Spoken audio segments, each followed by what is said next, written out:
darahnya, dan yang telah membuat kita menjadi suatu kerajaan.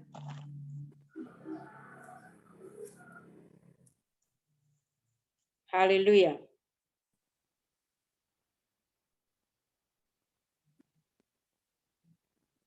Bagi Dia yang mengasihi kita dan yang telah melepaskan kita dari dosa kita oleh darahnya, dan yang telah membuat kita menjadi suatu kerajaan, menjadi imam-imam bagi Allah, Bapanya, bagi Dialah kemuliaan dan kuasa sampai selama-lamanya. Amin.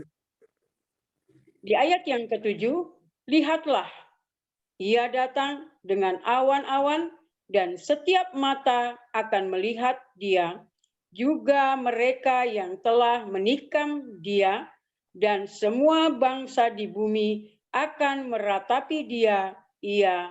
Amin. Puji Tuhan. Firman Tuhan di dalam Alkitab berkata bahwa semua telah berbuat dosa dan kurang kemuliaan dari Allah. Di dalam Roma yang ketiga ayat 23 dikatakan kepada orang Kristen di kota Roma, lebih lanjut Paulus berkata, upah dosa adalah maut, tetapi karunia Allah adalah hidup yang kekal di dalam Yesus Kristus Tuhan kita. Roma 6 ayat 23 ini, perbuatan dosa harus dihukum. Tetapi orang berdosa harus diselamatkan. Lalu timbul pertanyaan, apakah yang diperbuat Yesus bagi orang berdosa? Ada 3 hal indah yang perlu kita simak. Yang pertama, Yesus mengasihi orang berdosa pada waktu orang berdosa berada dalam dosanya. Yesus mengasihi orang berdosa tetapi benci dosa. Di dalam Wahyu pertama ini, di ayat yang ke-B dikatakan di sini, kasih karunia, ayat yang ke pertama, ayat 1b, di sini dikatakan, supaya ditunjukkannya kepada hamba-hambanya apa yang harus segera terjadi. Saudara yang kekasih dalam Tuhan, Yesus mengasihi Saulus pada waktu ia sedang membunuh banyak orang Kristen.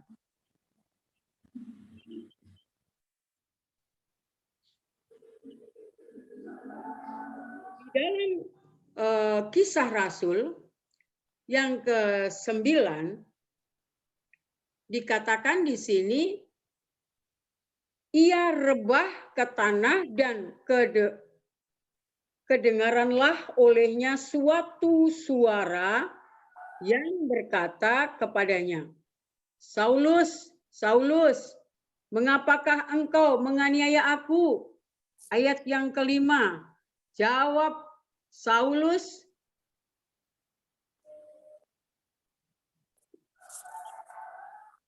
siapakah engkau? Tuhan, katanya, akulah Yesus yang kau aniaya itu. Saudara yang kekasih dalam Tuhan, di sini Yesus mengasihi mereka yang menyalibkannya. Di dalam Lukas 23 ayat yang ke-36, maaf, Lukas 23 ayat yang ke-34.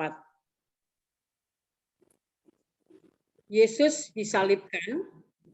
Yesus berkata, ya Bapa, ampunilah mereka, sebab mereka tidak tahu apa yang mereka perbuat. Dan mereka membuang undi untuk membagi pakaiannya. Luar biasa. Dan Yesus mengasihi penjahat di sisinya. Di dalam Lukas 23 ini, di ayat yang ke-43, kata Yesus kepadanya, "Aku berkata kepadamu, sesungguhnya hari ini juga engkau akan ada bersama-sama dengan aku di dalam Firdaus." Hal yang pertama dikatakan tadi bahwa Yesus mengasihi orang berdosa pada waktu orang berdosa dalam dosa. Yang kedua, Yesus membebaskan kita dari dosa-dosa kita. Kita kembali baca pada ayat yang kelima dikatakan, dan dari Yesus Kristus, saksi yang setia, yang pertama bangkit dari antara orang mati dan yang berkuasa atas raja-raja. Yesus membebaskan kita dari dosa-dosa kita. Perbuatan dosa-dosa kita dibebaskan oleh Yesus Kristus saat dia disalib. Saat dia sudah tidak lagi berupa manusia. Saat Yesus mencurahkan darahnya untuk menebus dosa-dosa kita. Yesus membebaskan kita dari dosa-dosa kita. Apakah saudara percaya? Ada banyak orang tidak percaya karya salib Kristus yang dia sudah kerjakan. Ada banyak orang dari kecil mereka sudah tahu tentang Kristus, tetapi dia tidak percaya. Masih meragukan. Satu pertanyaan bagi kita, apakah pagi ini kita percaya bahwa Tuhan Yesus Kristus membebaskan kita dari dosa-dosa kita? Di ayat yang kelima B ini, di sini dikatakan saksi yang setia, yang pertama bangkit dari antara orang mati dan yang berkuasa atas raja-raja bumi ini. Orang yang percaya bahwa Yesus membebaskan kita dari dosa-dosa kita, dia akan menjadi saksi Kristus dimanapun dia berada.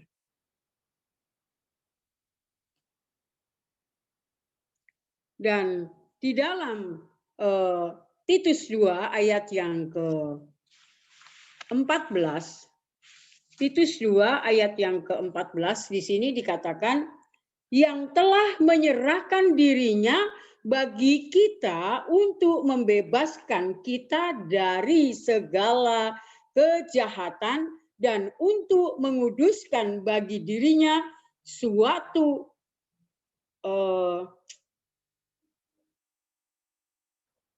umat kepunyaannya sendiri yang rajin berbuat baik.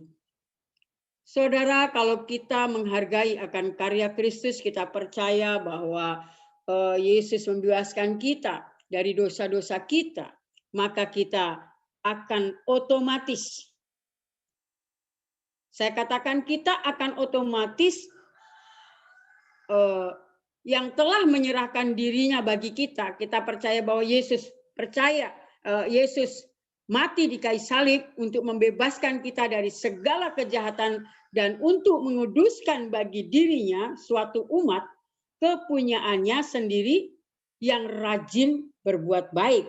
Jadi kita kalau yakin bahwa Kristus itu sebagai penebus dosa-dosa kita, kita tentu akan otomatis rajin berbuat baik. Tidak disuruh ataupun tidak dikejar-kejar atau didesak-desak. Kita tentu akan selalu dimanapun berada, kita akan menunjukkan karakter Kristus, perbuatan baik kita kepada orang lain. Dan kehidupan kita berdampak kepada orang lain. Apakah saudara pagi ini dan saya sudah berdampak bagi orang lain? Itu satu pertanyaan bagi kita hari ini. Dan menjadi pacuan kepada kita harus menyadari salib Kristus yang sudah menebus dosa kita itu, kita mau berbuat baik. Hal yang berikutnya yaitu Yesus membebaskan dosa kita dari atau melalui darahnya. Jadi darahnya tercurah untuk menebus dosa kita, bilur-bilurnya menyembuhkan sakit penyakit kita. Bagi yang percaya Yesus membebaskan dosa kita melalui darahnya, kita lihat pada 1 Petrus 1 ayat 18 dikatakan di sini sampai 19, sebab kamu tahu bahwa kamu telah ditebus dari cara hidupmu yang sia-sia. Yang kamu warisi dari nenek moyangmu itu bukan dengan barang yang fana, bukan pula dengan perak atau emas. Di ayat 19 dikatakan melainkan dengan darah yang mahal, yaitu darah Kristus yang sama seperti darah anak domba yang tak bernoda dan tak bercacat. Kita sudah ditebus dengan darahnya yang mahal dengan dibayar lunas. Saudara yang kekasih dalam Tuhan, dan kalau kita karena Yesus membebaskan kita, maka hidup seluruhnya bagi Dia. Hidup ini adalah satu kesempatan yang kita harus perbuat bagi Tuhan. Tuhan memberikan keselamatan kepada kita dengan cuma-cuma. Dia membayar dengan lunas dengan darahnya sendiri. Karena Yesus membebaskan kita, maka hidup seluruhnya bagi Dia. Di dalam Roma 14 ayat yang ke-7 dikatakan, sebab tidak ada seorang di antara kita yang hidup untuk dirinya sendiri. Dan tidak ada seorang pun yang mati untuk dirinya sendiri. Karena kita adalah anak ketebusannya, jadi sifat kita, tingkah laku kita, perbuatan kita, teladan kita adalah Yesus Kristus sendiri. Pertanyaannya pagi ini, apakah kita sudah meneladani Kristus di dalam kehidupan kita hari ke hari? Di pagi ini biarlah firman Tuhan menyentuh hati kita. Kalau hari-hari ini perilaku kita, tingkah laku kita, keberadaan kita tidak sesuai dengan kebenarannya, kita belajar satu persatu, langkah selangkah untuk kita menuju kepada kebenarannya, untuk kita menuju kepada kehendaknya, untuk kita menuju kehidupan kita sesuai dengan firman-Nya. Hal yang ketiga, yaitu Yesus mengangkat kita jauh dari dosa kita. Kita lihat ayat yang ke-6. Ayat yang ke-6 kita baca.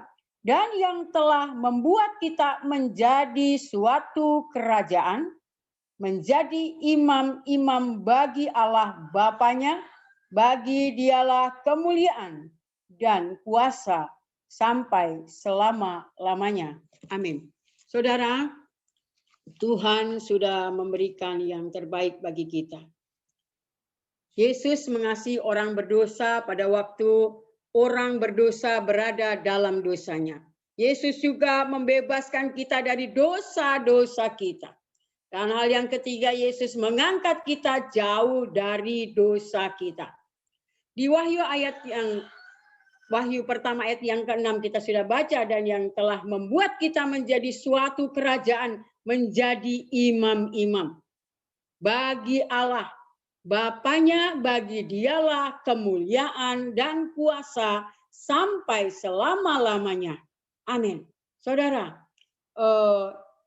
Yesus melihat kita menjadi suatu kerajaan dan imam-imam bagi Bapanya.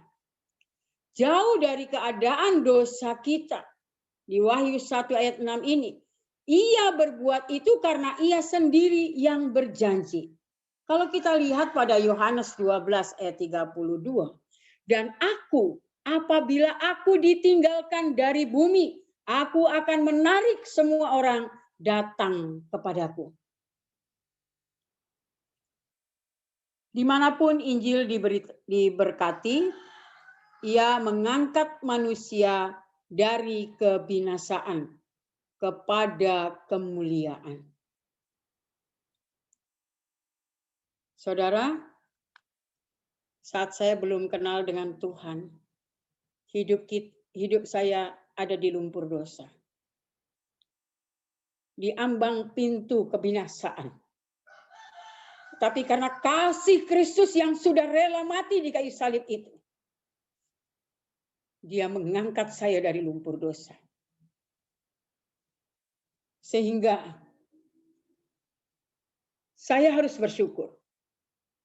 Saya berterima kasih akan karya Kristus.